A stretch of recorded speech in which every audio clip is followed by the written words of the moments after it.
दोस्तों, आज फिर नई परख के दर्शकों को मैं अभय कुमार दुबे सीधा संबोधित करने वाला हूं। मेरी बात सीधी होगी, सटीक होगी और बिना किसी हेर-फेर के होगी। दोस्तों, आपको याद होगा कि 17 अगस्त को चुनाव आयोग ने राहुल गांधी के सामने एक डेडलाइन फेंकी थी। आपको वो प्रेस कॉन्फ्रेंस अच्छी तरह से याद होगी, जब मुख्य चुनाव आयुक्त ज्ञानेश कुमार ने राहुल गांधी के सामने एक समयावधि पेश की थी, जिसमें एक धमकी भी जुड़ी हुई थी। आज 25 अगस्त है। वो डेडलाइन निकल चुकी है। मैं यह तारीख आपको इसलिए याद दिला रहा हूं ताकि आपको वो डेडलाइन भी याद आ सके। आयोग ने राहुल से कहा था कि या तो अपने आरोपों को प्रमाणित करो, उसके लिए हलफनामा दो या फिर माफी मांगो। कल जब अररिया में राहुल गांधी, तेजस्वी यादव, दीपंकर भट्टाचार्य और मुकेश सहनी की प्रेस कॉन्फ्रेंस हो रही थी, तो दरअसल इस डेडलाइन का वो आखिरी दिन था। उस प्रेस कॉन्फ्रेंस की खास बात यह रही कि किसी भी पत्रकार ने मुख्य चुनाव आयुक्त के उस अल्टीमेटम के बारे में कोई सवाल नहीं पूछा। संवाददाताओं की इस बिरादरी में भारतीय जनता पार्टी के लिए बैटिंग करने वाले भी कुछ पत्रकार थे। मैं जानता हूं उनको। वे चाहते तो सवाल पूछकर कुछ न कुछ अपनी गोटी लाल करने की कोशिश कर सकते थे। ऐसा जवाब निकालने की कोशिश कर सकते थे जिससे उन्हें महागठबंधन, राहुल गांधी और इंडिया गठबंधन के खिलाफ प्रचार करने का मौका मिले। लेकिन पत्रकारों ने ऐसा नहीं किया। क्यों? कारण यह था कि वे जानते थे कि राहुल ने वही डेडलाइन उल्टी चुनाव आयोग के सामने फेंक दी है। राहुल का कहना है कि आयोग से तो सारा देश हलफनामा मांग रहा है। आयोग मुझसे हलफनामा क्या मांग रहा है? आयोग से तो पूरा देश हलफनामा मांग रहा है। वह एफिडेविट क्यों नहीं दे देता कि मैंने जो तथ्य दिए हैं वे गलत हैं? पर चुनाव आयोग ऐसा करने के लिए तैयार नहीं है। दरअसल आज तक किसी भाजपाई ने, किसी एनडीए वाले ने या मुख्य चुनाव आयुक्त ज्ञानेश कुमार समेत चुनाव आयोग के किसी भी कारकुन ने राहुल के आरोपों का खंडन नहीं कर पाया है। इधर उधर की बातें खूब हो रही हैं, लेकिन सिलसिलेवार वोट चोरी के जो तथ्य राहुल ने पेश किए थे, उन्हें गलत ठहराने में सरकार और उसके खैरख्वाह आज की तारीख तक पूरी तरीके से नाकाम रहे हैं। दिलचस्प बात यह है कि इस पूरे प्रकरण में चुनाव आयोग की छवि पर ही सवालिया निशान लग गया है। इसका सबसे बड़ा प्रमाण उस समय मिला जब हिंदी के बड़े अखबार नवभारत टाइम्स ने आयोग के सूत्रों से यह पूछा कि क्या वह राहुल गांधी को हलफनामा देने की डेडलाइन गुजर जाने पर कोई नोटिस वगैरह देगा या उनके खिलाफ कोई एफआईआर दर्ज कराएगा या कोई और कानूनी कार्रवाई करेगा। तो आयोग की तरफ से कोई साफ जवाब नहीं आया। दरअसल आयोग ने इसके जवाब में चुप्पी साध ली, कुछ नहीं कहा। दोस्तों, एक नहीं बल्कि कई विशेषज्ञों की राय है कि चुनाव आयोग द्वारा हलफनामा मांगना कानूनी रूप से ही गलत है। भारत सरकार में पूर्व सचिव रह चुके विजय शंकर पांडे का कहना है कि राहुल से हलफनामा मांगना उचित नहीं है। उनसे ही क्या, किसी भी शिकायतकर्ता से हलफनामा नहीं मांगा जा सकता। कोई भी व्यक्ति वोटर लिस्ट में गड़बड़ी होने की शिकायत कर सकता है। शिकायत होने की सूरत में चुनाव आयोग का यह फर्ज बनता है कि वह जांच करके सच सामने लाए और अगर कोई गड़बड़ी निकलती है तो उसमें सुधार किया जाए। दोस्तों, आपको पता ही है, पुलिस हो या कोई भी संस्था हो, शिकायतकर्ता से कोई हलफनामा नहीं मांगता। यह भारत के इतिहास में पहली बार हो रहा है कि शिकायतकर्ता से हलफनामे की मांग की जा रही है। और खास बात यह है कि शुरू में जिस धारा के तहत हलफनामा मांगा गया था, वो धारा भी गलत थी। खुद पूर्व चुनाव आयुक्त ओपी रावत ने, लोकसभा के सचिव ने, दिल्ली विधानसभा के पूर्व सचिव ने इसका खंडन किया था कि इस धारा के तहत तो, इस कानून के तहत तो हलफनामा मांगा ही नहीं जा सकता, क्योंकि यह कानून तो जब वोटर लिस्टें बनती हैं उस समय जो शिकायत की जाती है उसके तहत इस कानून में उस शिकायत के मुकाबले, उस शिकायत के लिए इस कानून के तहत जांच होती है। क्योंकि राहुल ने जो सवाल उठाए थे वो तो कर्नाटक के बंगलौर सेंट्रल के महादेवपुरा विधानसभा क्षेत्र में हुई गड़बड़ी के सवाल उठाए थे।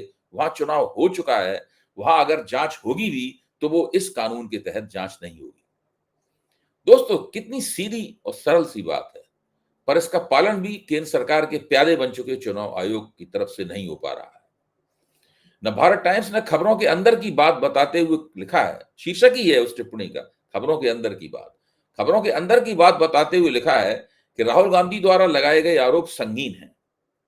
अगर चुनाव आयोग अपनी तरफ से इनका वाजिब उत्तर नहीं देता तो देश में उसके बारे में भ्रम की स्थिति फैली ही रहेगी। उसे सुधारने के लिए आयोग को आगे आना चाहिए।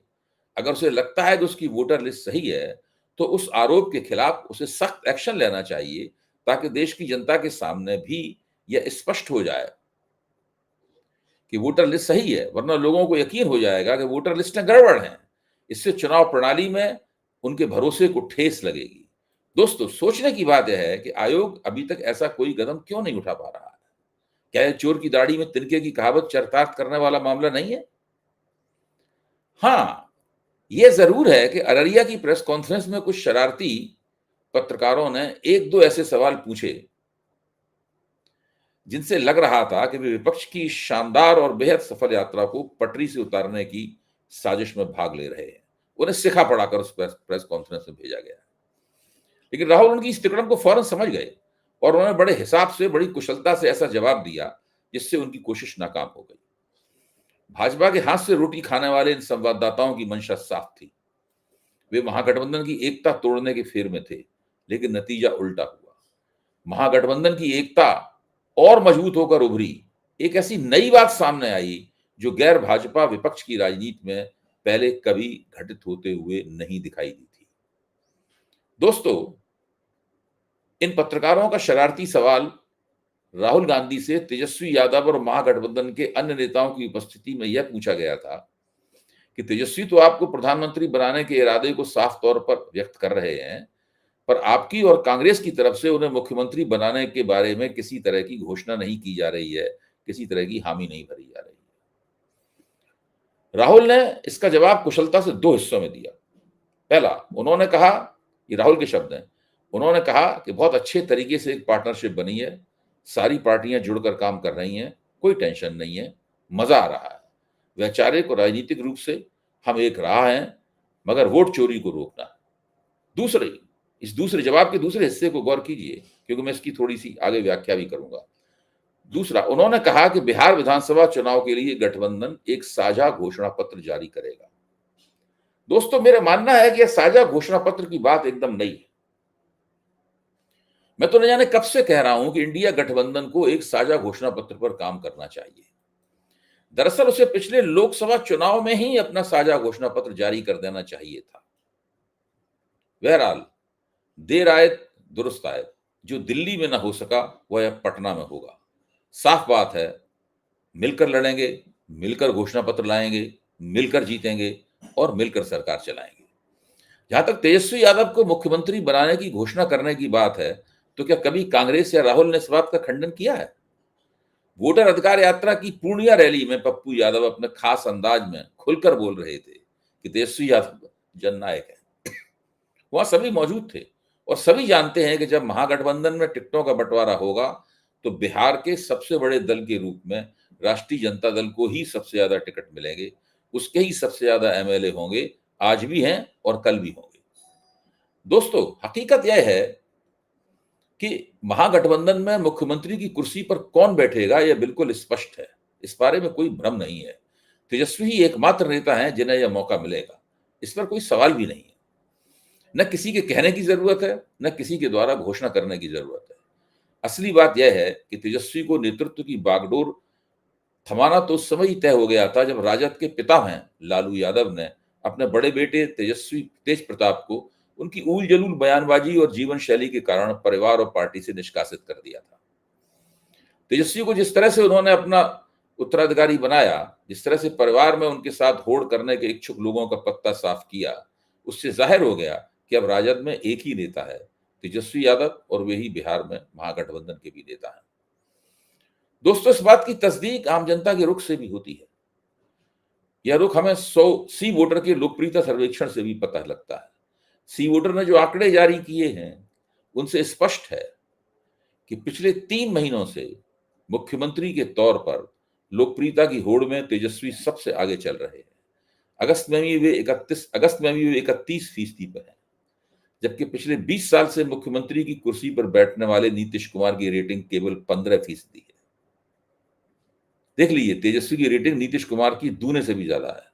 हालत यह है कि नीतीश की रेटिंग से तो प्रशांत किशोर आगे निकल गए हैं, जो अभी बिहार की राजनीति के मैदान में एक नए खिलाड़ी हैं। उनकी रेटिंग 22% है। मतलब यह है कि एनडीए के पास मुख्यमंत्री पद के लिए कोई लोकप्रिय चेहरा नहीं है। वैसे भी यह सर्वेक्षण वोटर अधिकार यात्रा के ठीक पहले का है। अगर इस समय सर्वे कराया जाए तो तेजस्वी की रेटिंग निश्चित रूप से और बेहतर निकलेगी। दोस्तों, भाजपा भी इस बात को समझती है, इसीलिए उसका हमला भी बिहार के संदर्भ में तेजस्वी पर ही केंद्रित रहता है। इसीलिए मोदी पर एक आलोचनात्मक पोस्ट करने के आरोप में तेजस्वी यादव के खिलाफ महाराष्ट्र में एफआईआर दर्ज कर ली गई। महाराष्ट्र के अलावा यूपी में भी एक शिकायत दर्ज कर दी गई है। तेजस्वी ने एक कार्टून शेयर किया था और पीएम की गया रैली को जुमलों की दुकान करार दिया था। मगर तेजस्वी ने अपने खिलाफ एफआईआर पर कड़ी प्रतिक्रिया देते हुए कहा कि एफआईआर से कौन डरता है, ये लोग सच बोलने से घबराते हैं, हम लोग एफआईआर वगैरह से नहीं डरते, हम सच बोलते हैं।